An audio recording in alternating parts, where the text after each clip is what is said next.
Welcome to this week's edition of William & Mary Television's Flat Hat Insider. I'm Mary Kate Weinbrenner. And I'm Tanner Russo. After an intense few days of campaigning, the votes have been tallied and the results are in for this year's Student Assembly presidential election. With 1,270 votes, Chase Kuntz and Mel Alim were elected Student Assembly President and Vice President for the 2013 to 2014 academic year. This year's presidential election saw a 34.7% voter turnout rate, a 2% decrease from the 2012 elections. Following the announcement of their victory, Kuntz and Alim said the support they received from friends and various members of the campus community made for a rewarding campaign experience. The pair worked aggressively to increase the reach of their campaign, drawing on innovative strategies and releasing several widely viewed YouTube videos. Both Kuntz and Alim credit their extensive support system for their success in this year's campaign. With the first academic year of the joint degree program between William & Mary and St. Andrews coming to a close, students in the program are beginning to evaluate their experiences. After applying to and being admitted to both universities, students are able to enroll in the joint degree program. Students then spend 2 years at each institution, spending their first year at the home school. Thus far, a majority of students have chosen to spend freshman and senior years at home while going abroad for sophomore and junior years. Program graduates earn a single diploma, a Bachelor of the Arts degree with international honors, with the insignia of both institutions. Most students agree that it isn't the academic rigor that makes the joint degree program such an enriching experience, but rather the chance to live in Scotland. Unfortunately, despite efforts by the program to arm students with the tools necessary to thrive abroad, many students remarked that they found the adjustment to life in Scotland challenging. The college and St. Andrews both hope to work to improve the transition as they continue forward with the partnership.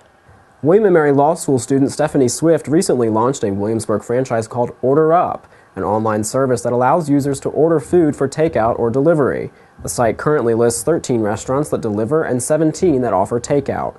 According to Swift, most restaurants deliver their own food, but OrderUp also acts as a third-party delivery service for some locations.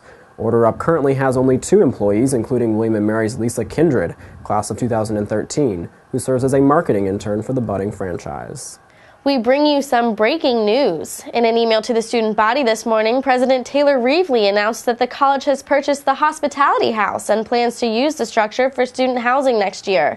The Hospitality House, a popular hotel on Richmond Road across from Zabel Stadium, boasts 318 rooms and 370 parking spaces. Reevely noted that the purchase will help alleviate housing and parking shortages on campus. Following Reevely's announcement, Residence Life notified the student body that there will be no wait list for campus housing this year as a result of the purchase. According to Res Life, details about the Hospitality House as a room selection option will be forthcoming. Speaking of housing, the Alpha Chi chapter of Gamma Phi Beta sorority will be moving into the Phi Mu sorority house and sorority court for the 2013-2014 academic year. Phi Mu's house became available when the sorority's National Council announced that the chapter will no longer continue operations at William & Mary beginning May 13, 2013. Gamma Phi Beta's current house on Armistead Avenue will be open to upperclassmen in the room selection process and will revert to its original name, the Moncure House. Here now to bring us a story from beyond the borders of campus is contributing Flat Hat Inside reporter Gabby Hafner. Take it away, Gabby. Thanks, Mary Kate. More than 6,800 Virginians registered their anger over a proposed $100 annual tax on Virginia's alternative fuel vehicles by signing an online petition directed at Governor Bob McDonnell. The tax was embedded in the sweeping transportation package passed by the General Assembly last month and is currently under Governor McDonnell's review. Drivers of electric or hybrid vehicles number roughly 92,000 out of the 7.5 million cars in Virginia.